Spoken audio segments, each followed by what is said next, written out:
How do I go forward? Oh, there we are. Hey, everybody. My name is Kellen, and today I just want to talk about some really basic, smarter social media tactics that you can employ for your business and get a nice takeaway from here at the end of the day, all right? But first, I want to talk about what this talk is actually not going to be about.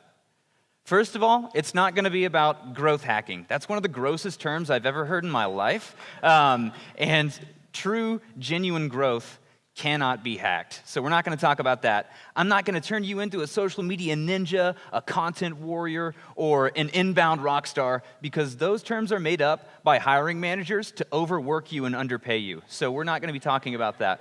And we're also not going to be talking about lowering CPC. Is lowering CPC important? Yeah, you bet, of course, but there are much more qualified people who have already talked about that stuff. So we're going to move on and get to some of the more basic things.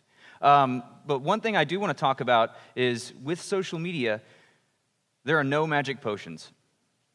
And what I mean by that is you can't simply just flip a switch and, maybe try out some brand new platform or some tool that's going to make your social media just incredible overnight. It doesn't work like that. It takes earnest effort. It takes a desire to delight the people that you want to talk to on a regular basis. So what is this talk about? It's about four things. It's about research, and that means not just researching your industry and what platforms you should be on and stuff like that. It's about researching yourself, your competitors, and your customers to get a better feel of how you can speak to them on a more real level, on a more personal level. It's about some tools that I really like that have helped me along the way in social media marketing because I came into the industry kind of knowing nothing, and I had to teach myself, and these tools helped me out a bunch. And it's also about a strategy. And I'm not just talking about simply like a paid ad strategy. I'm talking about a strategy set out for the next 3, 6, or 12 months to kind of set yourself up for success and get yourself started on the right foot so you can really focus on what social media is actually about, which none of us talk about, none of us focuses on, is connecting with people. Actually reaching out to them and trying to start a genuine conversation to make that connection and make them an advocate and ambassador for your brand or your product, right? But we've got to get real. This talk is not going to make you $1 million, and you're not going to make $1 million off social media in the first couple months. It just doesn't work that way. I actually had a client recently who said that she wanted a 6-figure income in 5 months. Yeah, that's real life. It actually, those words came out of her mouth. And so I just, I had to bring her down to earth a little bit. You're not going to make $1 million off social right away. Social is a long haul. You're going to be on social for the next 3, 5, 7 years, and you're going to have to constantly adapt, right?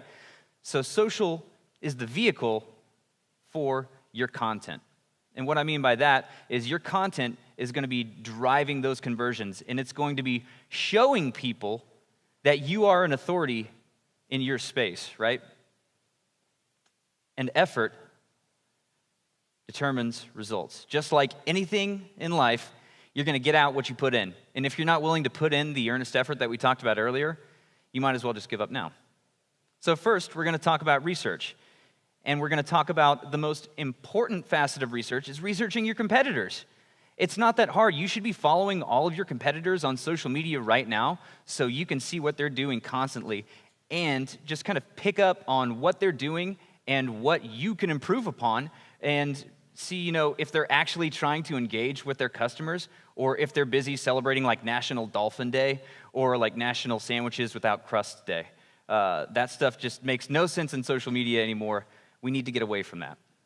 And then you're going to want to know, what platform should I really be starting on?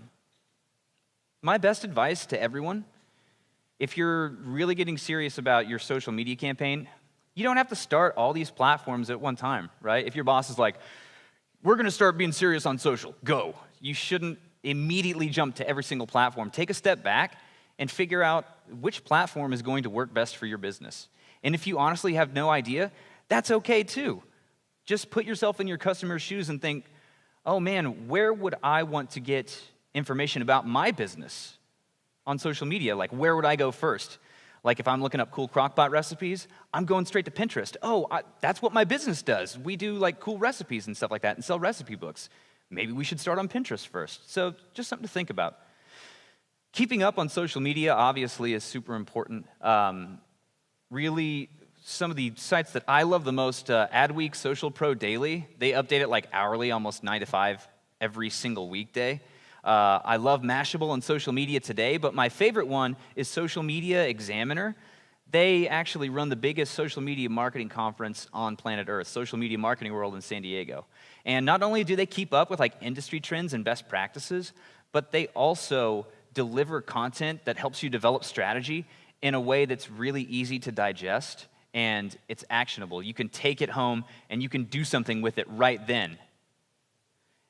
And then, of course, you have to research your customer. And what do I mean by this? It's not simply just looking at, gender, age, where they live, what language they speak. It's about going just a little bit deeper, right? If someone comments on, one of your Facebook posts or retweets you or regrams you, taking that extra step, not just to reach out and talk to them, but to go through their profile if they're not private, and just kind of figure out, what they're all about and see the stuff that they're kind of sharing, and maybe you can start building your strategy around that. So I want to talk really quickly about a few tools that I really like that have helped me along the way. One of my absolute favorite tools that has helped me a ton is Sprout Social. For those people, my coworkers know, I love Sprout Social and will till the day I die. It's an awesome social media management tool. I really love it because the message feed is really easy to understand and easy to interact with. It actually kind of puts all of your interactions all in that one simple message feed, and you can actually filter it by platform. See, we've got Twitter, Facebook, we've even got Google+. How great is that? And then, of course, your boss is going to want to see some reports on what you're doing on social and stuff like that. You can build custom reports really easily on Sprout in a PDF format as well to include the metrics that you want to include and leave out the stuff that you don't want to report on. And then, of course, scheduling is super important. With evergreen content, Sprout makes it really easy to post on which platforms you want and sort of build your strategy ahead of time. And so that way, we're focusing, again, on what really matters in social. We're freeing up time to make those connections with people instead of just posting to post, right? Another tool that I really like on Sprout Social is Twitter keyword research. So just kind of like a little anecdote, I have a client who's like a Tex-Mex restaurant, and they had this new nacho platter that was coming out that they were super stoked about. They were like, Kellen, we got to talk about these nachos, man. And I was like, okay. So what I did was I typed in the word nachos to the keyword research tool on Sprout, and I put a 25-mile radius around Oklahoma City, and it showed me every single person that used the word nachos in a tweet. And I just started engaging with people and giving away free nacho platters so they could go try it. And that was about 4 or 5 months ago, and I'm still engaging with those same people to this day. So just taking that extra bit of effort to reach out and really make a connection with someone can go a long way, right? Who's used this tool before? Raise your hand, right? Okay, I'm such a terrible graphic designer, and when I got my first job as a specialist, I was like, dude, I'm gonna have to create graphics. I'm dead. This totally saved my life. If you're not using Canva, I definitely recommend it. Not only does it have marketing material stuff like posters, flyers, if you wanna make a menu for a special thing that you're doing, it's got templates for that stuff that you can sort of fill in with your own custom creative, but it also has social media templates, so you're not having to stretch images or make them look kind of janky.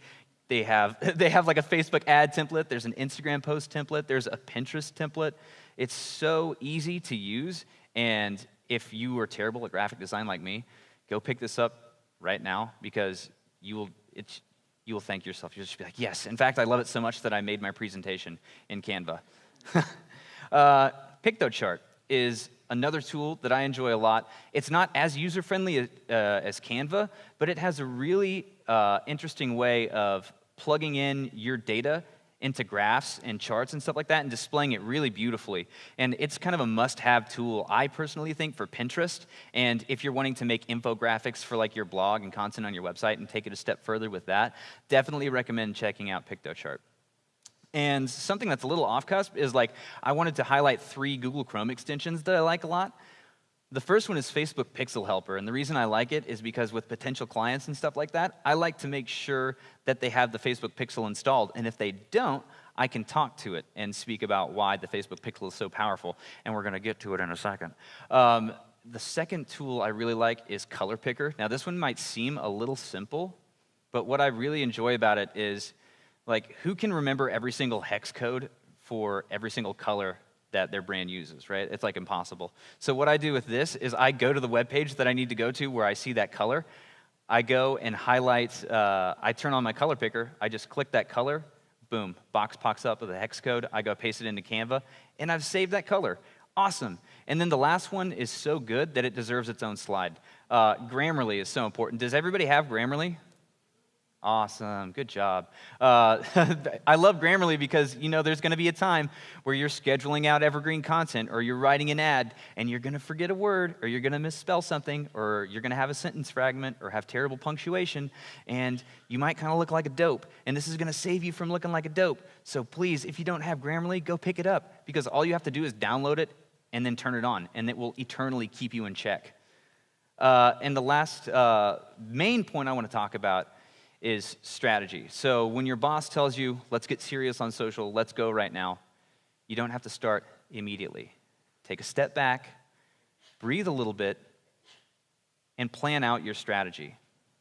That's going to save you loads of headache, and it's going to actually free up more time to make the genuine connections and engagements that you need to be making with the people that you really want to make them with, right? So the first step, optimize your platforms.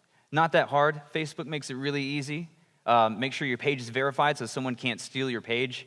Go in and make sure that your locations are all correct. If you have a brick and mortar place where you have multiple locations, make sure all the locations are in Facebook. And so that way, when you're running those cool store visit ads that Damon was talking about yesterday, they're like a geofence around every single one of your stores. Make sure your phone number is on point so someone's not calling the wrong number. Make sure your call to action is correct. Make sure your links are on point.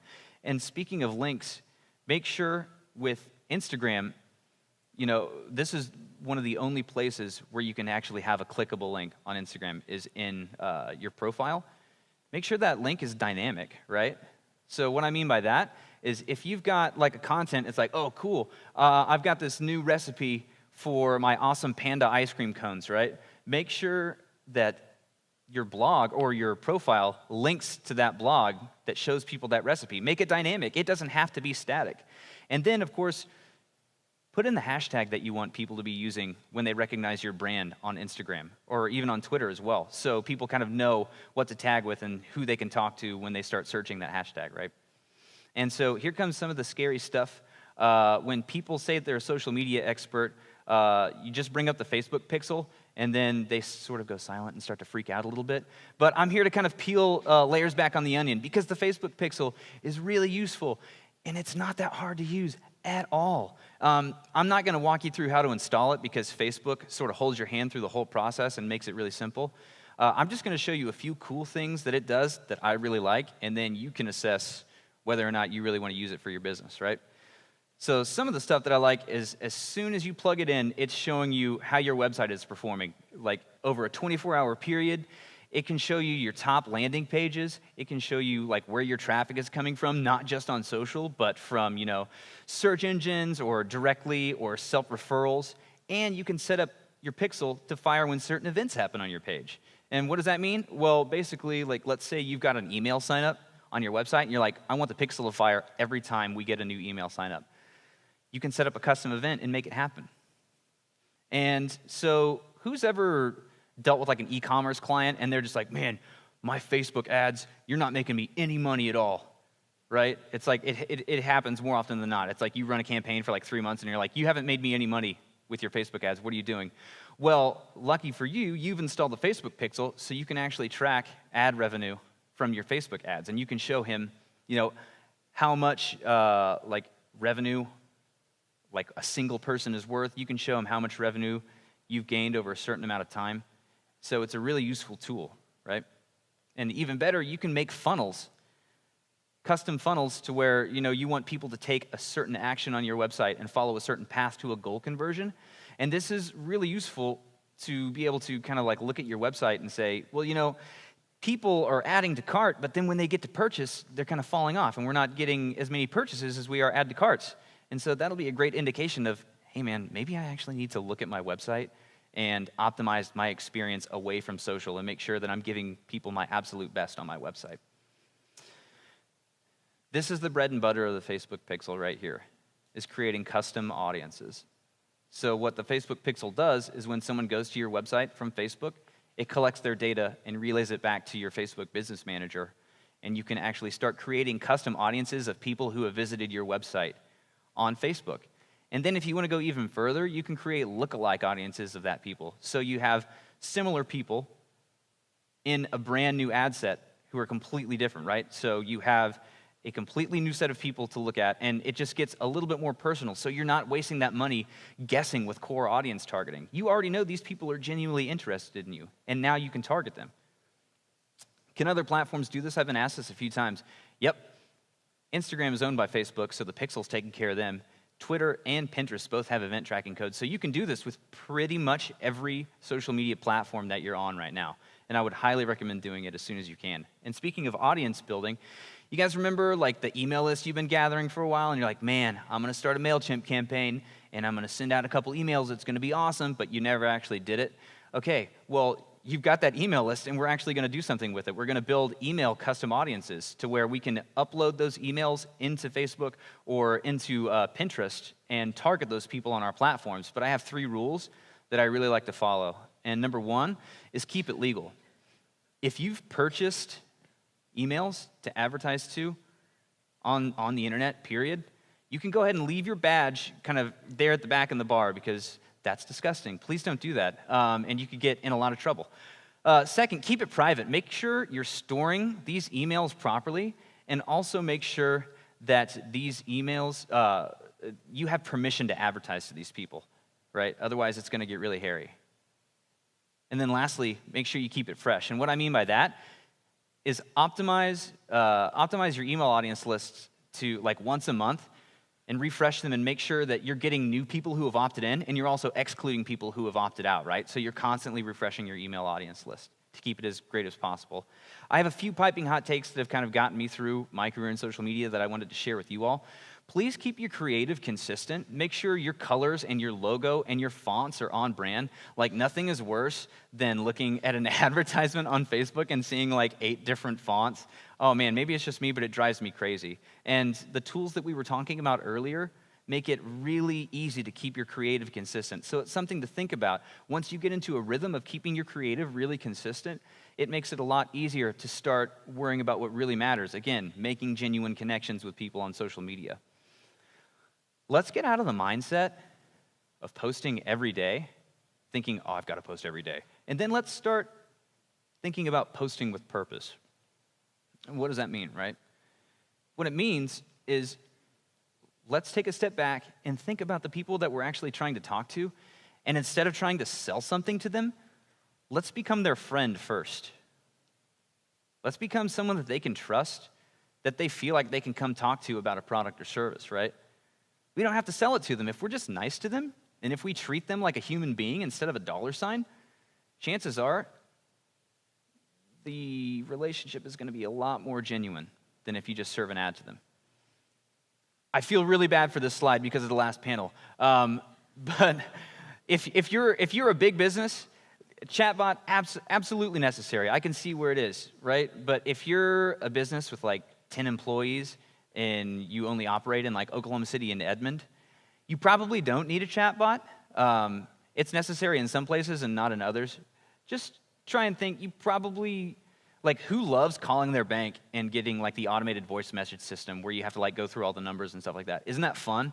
Oh, right, everyone's shaking their head. Yeah, it's terrible. So that's what people think every time that they can start to figure out that they're talking to a chatbot. So if you are using a chatbot, just try to use it appropriately and try and humanize that experience a little bit more.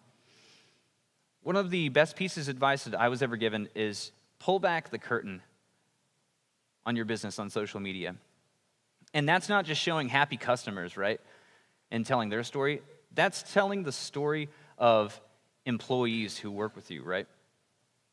Because at the end of the day, customer advocacy is awesome, but employee advocacy can take your social media and your business to a whole nother level, because when they see the kind of loyalty that you've instilled in your employees, it goes a really long way. make sure you educate yourself. You know, we've got the pamphlets that have shown like who's speaking on day 1 and day 2. Make sure you follow every speaker that has spoke this entire week. Make sure you follow people, you know, like John Loomer is a great follow for social media.